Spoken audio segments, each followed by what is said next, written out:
Nagsisimula ang pelikula sa pagpapakita ni Pamela ng kwento tungkol sa kanyang kambal na mga anak na babae, na binibigyang diin ang kanilang hindi kapani-paniwalang pagkakabigkis mula pa sa kanilang kapanganakan. Inalala ni Pamela na noong siya'y buntis, ang kambal ay nasa magkahiwalay na sako ngunit kalaunan ay nagbahagi ng iisang amniotic sac at placenta. Pagkapanganak ng premature, pareho sa kambal ay kinailangang manatili sa ICU. Napansin ni Pamela ang kakaibang koneksyon sa pagitan nila, dahil tuwing kinukuha si Anna para alagaan, umiiyak ng matindi si Zoe. Nang wala pang isang araw ang mga sanggol, naunawaan ni Pamela na maaaring hindi sila aasa sa kanya katulad ng ibang mga sanggol na umaasa sa kanilang ina. Napagtanto niya na ang kanyang mga anak ay may pambihirang pagkakabigkis sa isa't isa, mas nangangailangan sila ng isa't isa kaysa sa kanya. Sa kasalukuyan, nais ni Anna na makahanap ng isang romantikong binata na magmamahal sa kanya, ngunit hindi sang-ayon si Zoe. Sinasabing hindi ito makakatulong sa kanyang kabuhayan at ang lahat ng lalaking tulad nito ay mapaglaro. Binalewala ni Anna ang payo ni Zoe at nagpa siya na gumawa ng dating profile. Iminungkahi ni Zoe na magsinungaling si Anna at sabihin na siya ay 29 kahit na siya ay 31 na. Nagdadalawang isip si Anna na magsinungaling pero kalaunan ay pumayag din. Nag-date si Anna at nakilala ang isang gwapong lalaki na nagngangalang Nick. Binanggit niya na karamihan sa mga lalaking nagpapakita ng interes na makipagkita sa kanya ay kakaiba, ngunit nararamdaman niyang iba si Nick. Hiniling ni Anna kay Nick na maging tapat sa kanya. Nagsalaysay sila ng kanilang mga buhay at pinuri ni Nick ang talino ni Anna. Gusto niyang patuloy na makasama si Anna, kaya sumayaw sila buong gabi. Si Nick, na maginoong lalaki, ay hinalikan si Anna at gumanti ng halik si Anna. Kinabukasan, kinausap ni Anna ang kanyang kapatid tungkol kay Nick. Iniisip ni Zoe na maaaring nagsisinungaling si Nick at baka may asawa at mga anak na.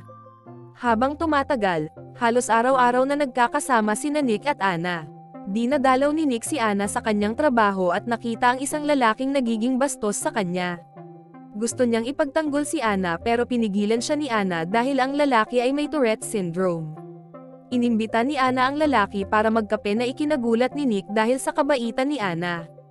Kinagabihan, inimbitahan ni Anna si Nick sa kanyang apartment at doon siya nanatili.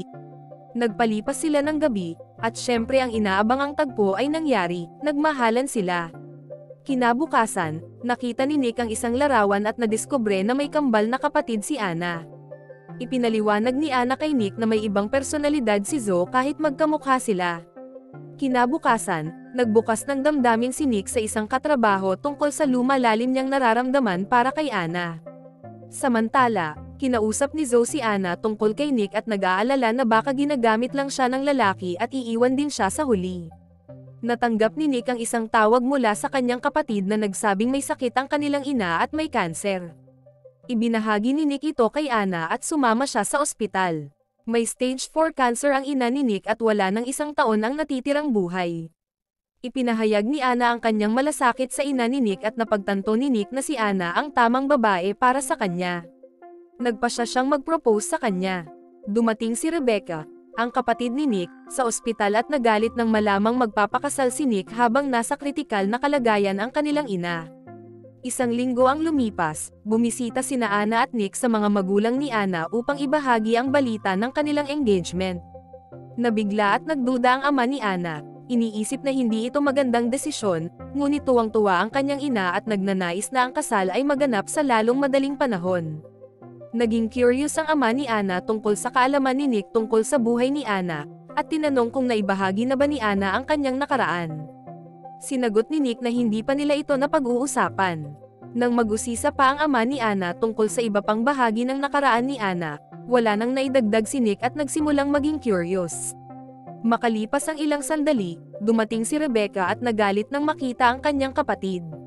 Sinabi niya na iniwan ng kanilang ina sa kanya ang bahay bilang pamana, ngunit wala raw natanggap si Nick.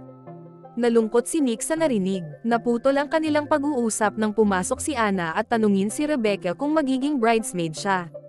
Pumayag si Rebecca, ngunit nag-aatubili ng gabing iyon. Tinawagan ni Zoe si Nick at gusto siyang makipagkita nang hindi nalalaman ni Anna. Nagkita sila sa isang restaurant, at kahit magkamukha, si Zoe ay nakasuot ng mapang-akit na damit na nagdulot ng atensyon ng mga lalaki. Gusto ni Zoe malaman kung talagang mahal ni Nick si Anna. Habang kumakain, hinaplos ni Zoe ang binti ni Nick at sinubukan siyang akitin, pero nagpakita si Nick ng pagpipigil. Inihayag ni Zoe na dati nang ikinasal si Anna at nalaman niya na maraming dating profile si Nick. Bago umalis, inanyayahan ni Zoe si Nick sa kanyang hotel room. Bumigay si Nick at nanatili kasama si Zoe buong gabi.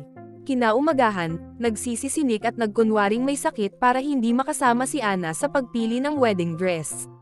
Bumalik siya kay Zoe kinagabihan para muling makasama, hinihiling na huwag ipaalam kay Anna. Pumayag si Zoe at nagpatuloy ang kanilang lihim na pagsasama. Samantala, pinili ni Anna ang isang magandang wedding dress, pero hindi ito nagustuhan ni Zoe.